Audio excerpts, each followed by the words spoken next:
lately, no, nung nagkaroon na po ako ng doubt, no, na nagulat ako na itong si Arlene Camino is nasa Manila na pumunta sa akin, kasama ko yung kanyang brother and the wife, no, na sinabi nila sa akin na it was Lisa Marcos na nagpatawag sa kanila.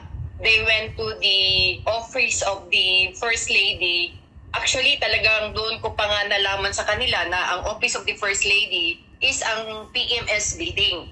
And then when I asked them, no, sabi sa kasi alam ko mahal 'yon, no. Sinabi nila na finance po daw ito ni First Lady Lisa Marcos po.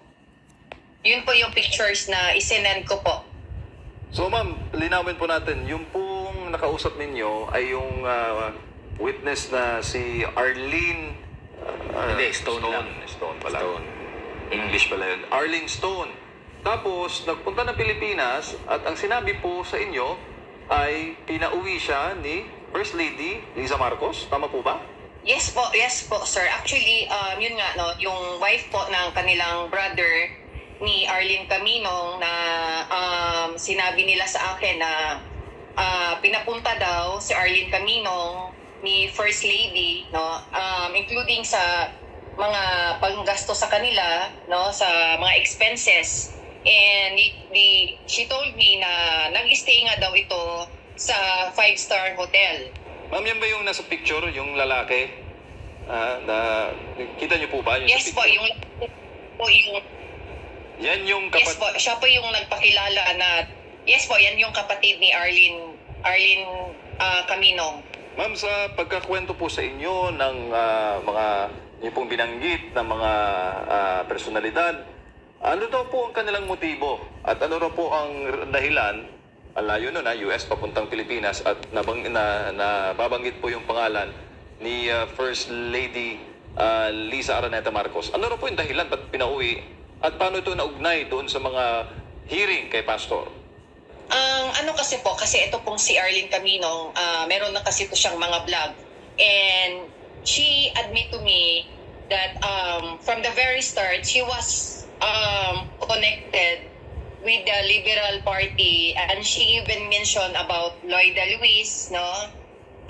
Itong mga ABS-CBN, no, na sila rin ata ang tulay na kung bakit nakapasok sila with Lisa Marcos.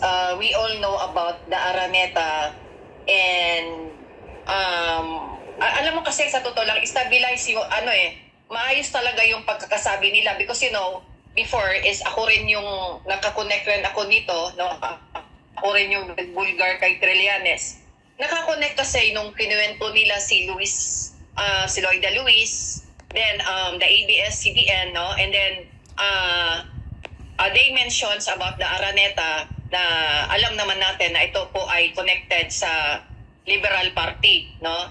And sa pagkakasabi nga nila, no, na ito daw si Pastor is masyado daw nangingialam regarding sa CPP-NPA. So doon pa lang parang nagdadalawang isip na ako, because ito rin po yung advocacy ko regarding ako po ay isang anti-CPP-NPA.